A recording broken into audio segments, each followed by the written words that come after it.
Dudes, we are on our 50th episode. Our 50th episode.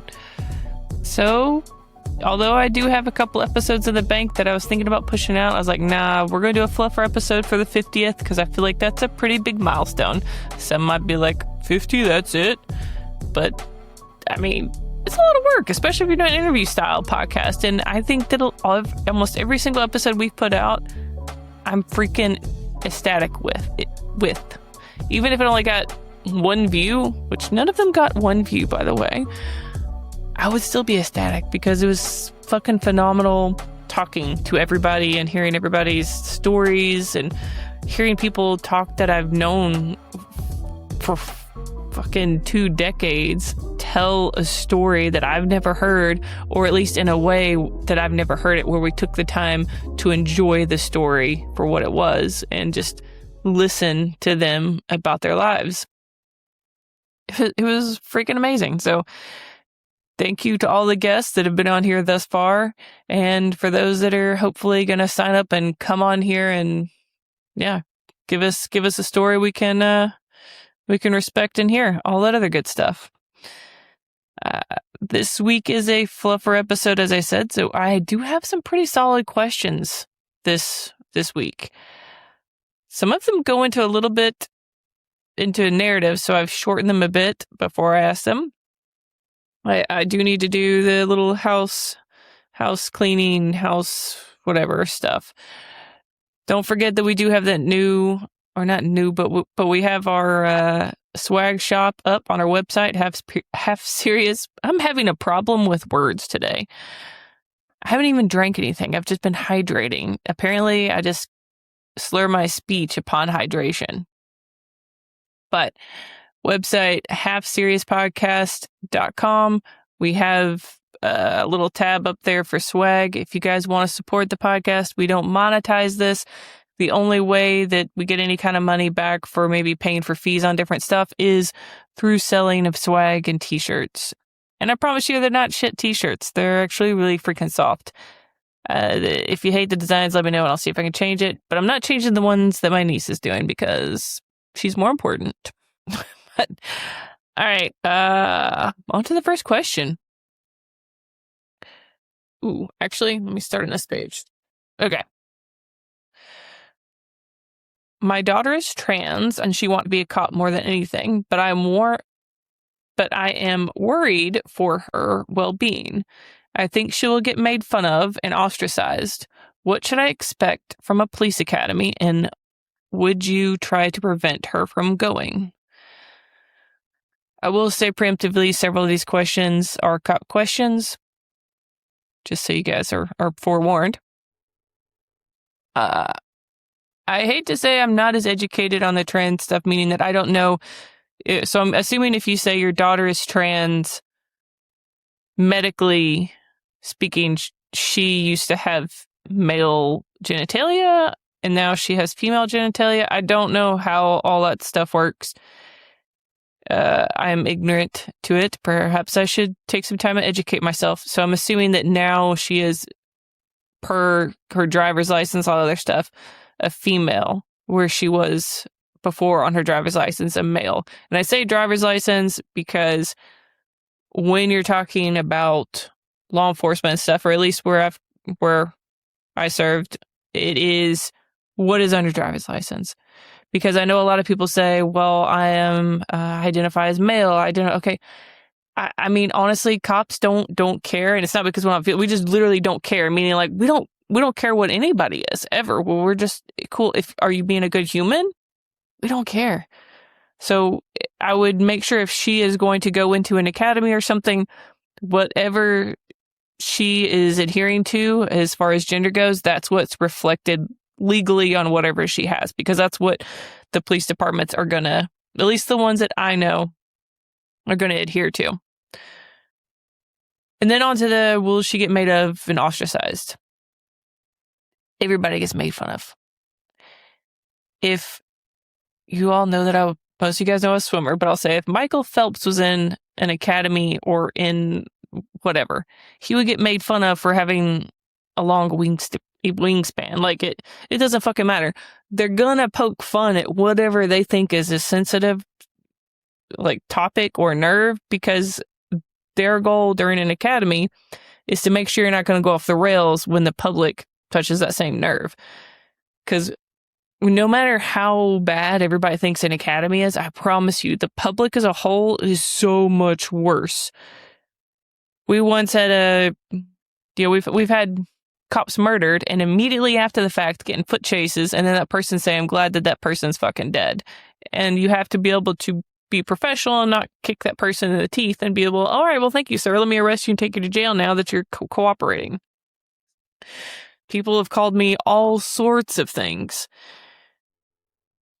And that is what the Academy is about. It's about making sure that you're able to take these criticisms and these comments and still act in a professional manner no matter what is said to you. Because those words, yes, words hurt emotionally, but physically you're still able to do your job, and you need to be able to do that professionally, because otherwise you're going to be the one on the other end of that camera that's now getting blasted in the social media realm saying this cop can't be a cop because they're a piece of shit using use of force, because somebody got to you emotionally when you shouldn't have been able to make those professional decisions. That's not all the time, because sometimes those cops make the right decisions and are professional. It's just doesn't look good, because guess what? Use of force doesn't look good. It doesn't look good when you're putting somebody in handcuffs, because it's not a polite act. It's a violent act that's controlled by the person that is the cop, typically, or should be.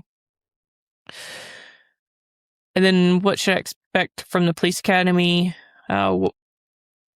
Would you try to prevent her from going? I think preventing your kids from doing stuff is going to drive them to do it. You can't prevent them from doing things. You can just give them your advice and hope that they respect it enough to at least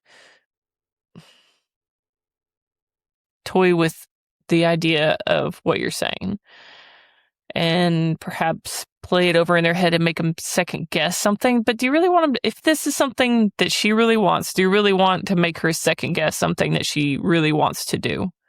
Maybe you should just try to be supportive of it and let her go through that hardship on her own.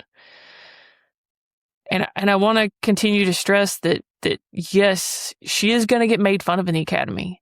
I'm not saying it'll be because she's trans. I think it's going to be because maybe she has blue eyes. I don't fucking know, but she's going to get made fun of. The trick to this is, can you take it and keep moving forward? Can you take whatever's said to you, let it bounce off, and know this filter out all the stuff that doesn't mean anything, and pick up on the stuff that does mean something. And guess what? If people aren't actually saying it to your face, then that means that they're saying it behind your back, which is way worse. If people are saying it to your face, they more than, unless it's not like in a fight sense, right? If people are saying it to your face as in other cops, they're doing it because they're trying to have that banter with you, and they're kind of seeing what kind of person you are. Best thing to do on this kind of stuff. Okay, let's fake conversation with myself here. I'm talking to myself as another cop, right? Trying to find my temperament and if I can actually do this job and can fit in. Hey, Tess, you're fucking ugly. Yeah, I know, I was born that way. Yeah, you shouldn't have been born in the first place. I'm proud your mom didn't have an abortion. Yeah, me too. That probably would have been a lot happier for us both. I don't fucking know. It gets dark, right? But it doesn't. It's just fucking banter. It's not anything. I don't know if I answered your question very well, but that is the answer that I have. All right. Short of it is, shit is going to be hard. But guess what? That shit is hard in a very controlled environment. Things from the training advisors or the people that are over the academy, and I can only speak. This is not those backwoods academies, okay? Because some of that stuff gets a little crazy still, I'll admit. Those backwoods academies maybe don't actually have some standards on certain things. There's still some of those that exist in parts of the country, I'm sure. But as a general rule, these training advisors, academy, whatever they're called, everything is very measured. It's a play. They know what they're doing. They know what their goal is. And their goal is to tick the cadets off enough where they find out what their pressure points are and where their breaking points are. And if they can work through that and maybe still get the job accomplished. Because guess what? If Joe Blow back there is pissed off because somebody called his mama fat and he can't function to go after this guy that now I'm in a fight with, I don't want to work with that guy. So that's what it's about. Can you function? And she needs to understand that she's going to get made fun of for something. Maybe not that, but everybody gets made fun of. That's the only promise I can make. But made fun of tactically. We'll say it that way. Or if you want to look it up, you can look up stress inoculation, which oddly enough came up recently, but stress inoculation, you can look that up, and that is basically, well, that is what is occurring. Next question. Oh, and thank you for your question. Next question. We see cops in trouble all the time. I feel like every day there's another cop in trouble. Why is this happening, and why isn't it stopping? Humans are fallible. It's not going to completely stop. We can't completely stop it.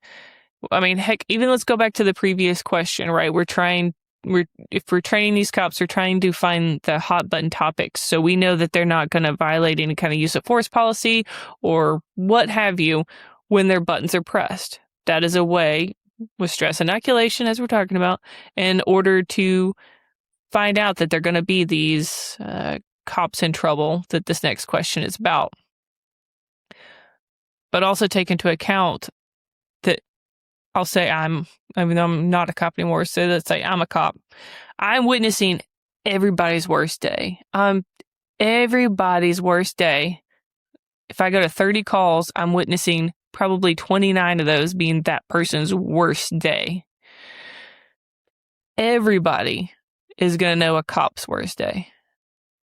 If a cop gets arrested for a DUI or makes a bad choice and ends up on the news or something, everybody's going to see that. And it doesn't matter if you're a retired cop, if you're a cop for 2 years, or if you're presently a cop. Your title is going to be police officer or retired cop does this. You're going to get blasted all over the news, all over social media, because it's a clickable thing. People want to know, oh my God, this cop did that. So keep in mind when you're looking at this and you're thinking cops are bad people and they've been arrested a bunch, all this other stuff. One, we see everybody's worst day, but everybody sees our worst day. And I'm not saying that's an excuse. I'm just saying check the stats, the actual statistics, before you assume that things are getting worse. But also take into account that recruiting is down for law enforcement. They can't get recruits with certain standards. Some of these departments have had to start lowering their standards in order to get recruits to answer these calls that the citizens are calling in. So it's a battle between citizens hate cops. Well, okay, not all citizens hate cops, but I'm just saying citizens,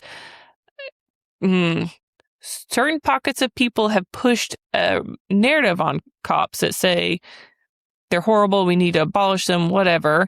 Okay, and then on the opposite side of it, you've got these police departments that are trying to keep up with the standard of having good cops with standards. But now, because of the country as a whole, you cannot recruit any cops to fill those boots. So you're having to lower the standard. Maybe those 10 cops, you would normally be like, I don't know if they're going to do good or not. Well, now guess what? Now they're the only 10 that's in the academy, so now they're going to get cut loose. So now you don't have as many cops of a certain caliber answering the calls that you used to. So it's a cycle. It's a problem. Hopefully we'll break it at some point. I'm not saying that there aren't issues within the policing and first responder realm that need to be fixed, but this has definitely worsened the problem for everybody. Nobody's winning this. But, statistically speaking, I would say to check that because it's probably because you're on social media a lot and it is a clickable thing when you see a cop in trouble. I wish I knew the statistics off the top of my head to give them to you, but unfortunately I do not. There's a really good video about it, though. I'll have to find that and maybe share that sometime. All right, next question. is there a speech that you would give cadets on the start of the academy? I'm thinking about it and am curious how day one is and if there is an actual investment in us, or is it just another person? I mean, yeah. Again, I can only speak from the academies and stuff that I know, but once the people that are in the academy realize that this is something that you want to do and that you're willing to work hard for it, they'll invest in you. They are investing in you. To be in the training academy and training cadets is not an easy task because, legally you have to follow all these rules and regulations. You feel some sort of responsibility to everybody and how they're trained, because if they go fuck up or die, something like that out on the street, they feel some kind of way, even if they don't want to mean it. Even if they don't want to admit it, they feel some kind of way about, hey, did they train them right? Or, hey, could we have maybe done this training more? Whatever. So they are invested in you, but you have to put that investment in yourself first. They're not just going to randomly invest on you day one. They're going to check to make sure that you have put forth that effort. And then once they see that this is something that you actually want to do and you're willing to work towards it and be part of a bigger team, they'll invest back. They'll invest in you in training and stuff like that as well. As far as the speech goes, I didn't get a lot of FaceTime with cadets. That's not something that wasn't really anything that I would do.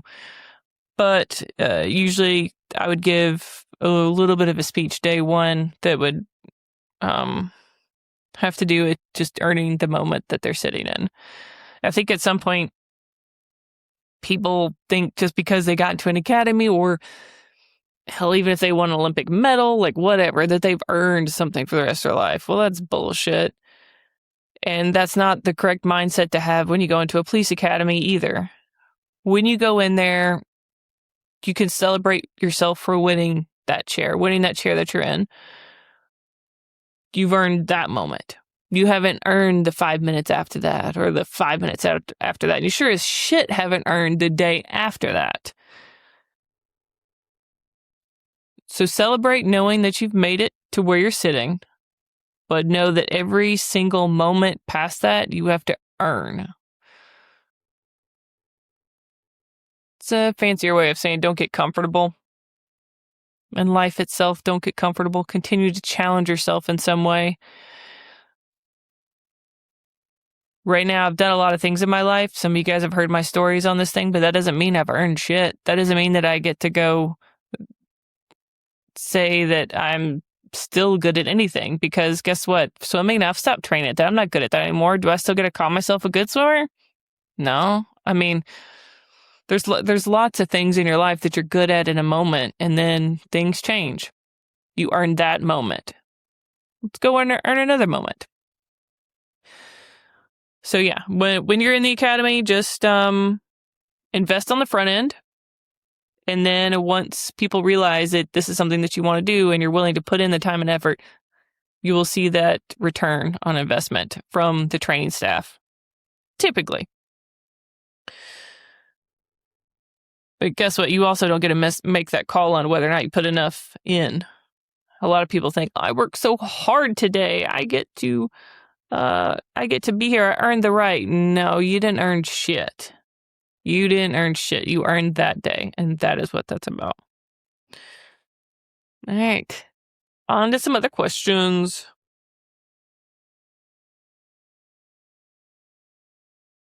All right. Did I mix up my questions? No. Yeah. Okay. What is a mechanism you have used to cope with bad things? Is it healthy? Probably not. I don't know if any of my stuff's healthy other than working out. But then if I don't work out, then I get really antsy about how I'm a piece of shit because I didn't work out. So I'd say hyper independence. I don't like depending on people for shit. And there's been a time in my life when somebody said, "No, Tess, you can depend on me for something," and it's cool. And then I learned that was a false statement. So I am back to believing what I originally believed, which is I will do it myself, motherfucker. But is that healthy? Fuck no, it's not. So I'm continually trying to change that mindset and all of those good things, but that is something that I'm continually working on. And I'd say, I mean, because I am genuinely happy most of the time, but I don't think that life is about being happy all of the time. I think it's about the struggles and stuff too, and appreciating whatever you're in at that moment. I mean, that's why people run marathons and shit, right? People aren't, I don't think they're actually happy doing it, but it's like a feeling of accomplishment when you're done. I don't know. I've never ran a marathon, nor do I care to run a marathon. Maybe, I've done a couple halves, but even then, those things, woof, just happy when you're done with it. But happiness is practice. I don't wake up in the morning and, oh my God, I'm so happy. I'm just like, hey, this is cool. I'm happy. Let me enjoy this. So it's a practice that I do. It's not something that I've awoken into and be like, wow, I'm instantly completely happy. I just choose it every day. I just choose it. Stuff gets shitty. Yeah, it does. But I'm going to just choose to be happy because to me, that's the biggest step towards defiance that you can make. That's the biggest middle finger that you can give to the shit that you went through is to be like, nah, bitch, I'm going to choose happiness every single time.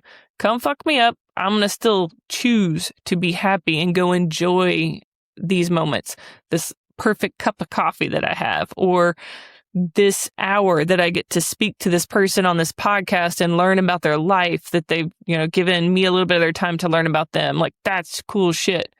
That kind of stuff. So, do I have some bad coping mechanisms? Yeah, sure. But I've also learned how to practice happiness, which is harder than it seems sometimes. All right. Got another question with what really happened when you left, please. I feel like I've told that story before, so I'm not going to tell it again here. If you guys want the real story, I will gladly tell you. I just tired of beating that dead horse. I'm glad I remember to say dead in there, because if I hadn't, that'd have been awkward. We'll go with the last one then, since this is a fluffer, and we'll keep it short. What's one thing you wish people understood about first responders? I guess it's not the right answer, but my opinion on the matter is that you need to understand that you cannot understand it unless you are in it. And I think that's what most first responders want you to understand. They don't want somebody that's going to say, yeah, I've got it. I get what you're... No, nobody, unless you've been there and you've done it, you don't get it. And that's okay. Cops don't, or whoever, first responders don't want the public to have to experience that stuff. And that's kind of why they're doing the job in the first place. You can sympathize, but we know that you can't empathize. So recognizing that you have no idea on that stuff, or at least that specific, not you, just generally speaking, people typically don't have any idea and understand what being a first responder is about. And that's a healthy thing. God, if everybody had to experience that shit, this would be fucking horrible. So that's a good thing not to understand what first responders go through. Therefore, first responders don't expect you to understand. Just don't pretend to,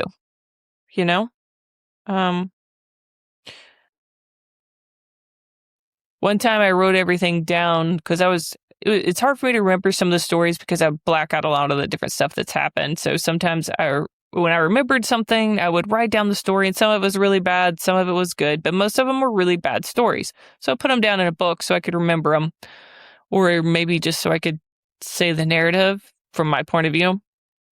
Wrote it out, gave it to somebody, because I wanted this person to kind of understand, I guess, my point of view, because I kept saying, like, you don't ever talk, you don't ever say, you don't tell us things, and I had never realized that I didn't, so I tried this tactic, and there wasn't, I did it for understanding, but there wasn't any discussion after that.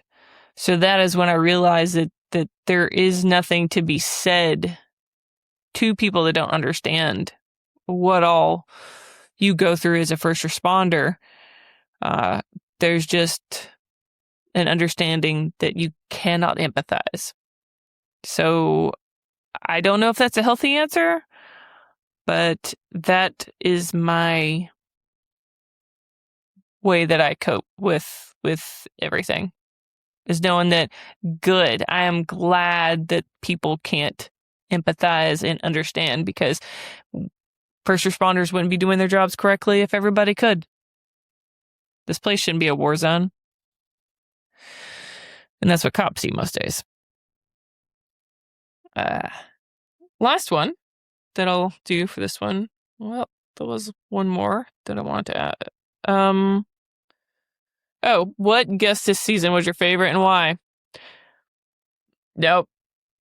I'm not going to say favorite guest, okay? Because my friends are always going to be my favorite guest, because I fucking love learning about you guys, or I love talking to you guys. But one of the episodes that opened my eyes to some opportunities that I didn't know about was the one where he talked about EMDR. Jeez. I knew what it was, but I didn't know all that it did. I'm going to pull up the episode because I can't remember which number it was. So I'm going to have to look it up. But it was, oh, God. We talked about EMDR and how there was some intensive that his practice offered, and how you could really just fly out for a week and go through the intensives and really battle it really, really well up front with PTSD, CPTSD, PTSI, whatever the correct terms are now for all of that stuff. Kind of give it a really good battle up front so it's more manageable.